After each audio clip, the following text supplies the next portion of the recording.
I know there's a lot of people that kind of have some issues with this right now too, and I kind of want to get into that with you right off the top.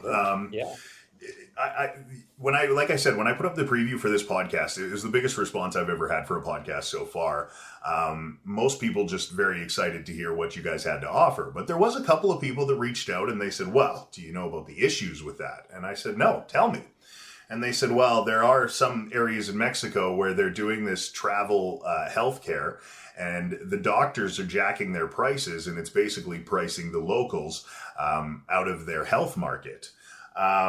So you've been doing this for a while now. You went down there, you accessed it yourself in a few different ways before you started this business. So have you seen an increase in the price? Have you seen a gentrification in the healthcare that you're accessing now compared to when you were accessing it so many years ago?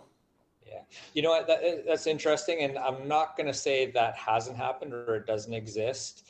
I can say that I haven't experienced it or seen it.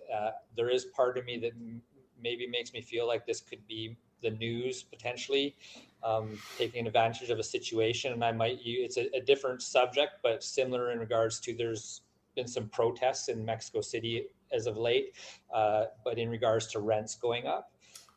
And so did these protests happen? Absolutely. They most certainly did happen, but it was a very small group of people and a very, what I'll call unique group of people. But if you surveyed the majority of Mexicans, and ask them what their opinion is on foreigners coming to Mexico, being a good thing or a bad thing, nobody, I shouldn't say nobody. Obviously, there is some people that think it's a bad thing.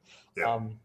But the majority of people are very happy to receive people from other countries into Mexico. It's not a bad thing for Mexico. It's bringing money into Mexico. It's creating jobs for Mexicans. It's got a whole bunch of upside. And that's why I asked the question now, I do. Like, they're pitching it as if it's this widespread problem going on. And the world has a major perception problem right now. They like to point to extreme cases and then act like it's, the rule of law. And that's why I asked the question I did. I mean, look, we can get right down to it because of your experience.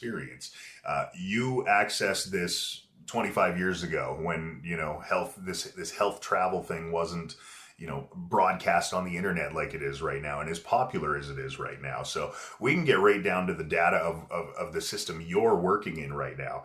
Have you seen any major increases right in the system you're working in since back then? And if you haven't, I mean, we can squash that right here in your business. There's always going to be an extreme case somewhere where some shit goes down. Is it the main case is always the question you've got to ask. So it's a flat out no for where we are and what we're doing. It's a flat out no. Most certainly, in 25 years, there's been pricing increase, but of course, everything obviously has gotten more expensive over the years. None of those price increases are in relation to expats or foreigners coming to receive medical care, though. There's a difference between gentrification and regular inflation. Inflation happens. Right. Gentrification is a forced thing. So, yeah, okay, that's awesome.